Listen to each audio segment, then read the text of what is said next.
مسجد کی دیواروں پر ایسی ٹائلیں لگی ہیں جس میں چہرہ نظر آتا ہے، کیا وہاں نماز ہو جائے گی؟ دیکھیں، دو باتیں ہیں نمازی کے لیے اور انتظامیہ کے لیے۔ مسجد میں ہر اس چیز کو دور رکھا جائے جو نمازی کی توجہ بنے نماز کے دوران، خواہ وہ ٹائل ہے یا کوئی بھی آئینہ ہے، کوئی خوبصورتی ہے مسجد کی، اگر نمازی کی نماز کے دوران وہ توجہ کا مرکز بنتی ہے تو ایسی چیزوں سے گریز کرنی چاہیے۔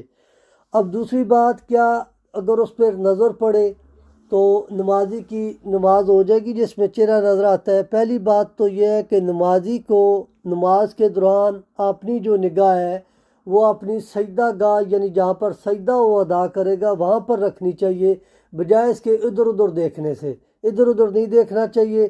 اگر اس کی ادھر نظر پڑتی ہے، اس کو اپنا چہرہ نظر آ گیا، نماز ہو جاتی ہے، لیکن نماز کا مقصد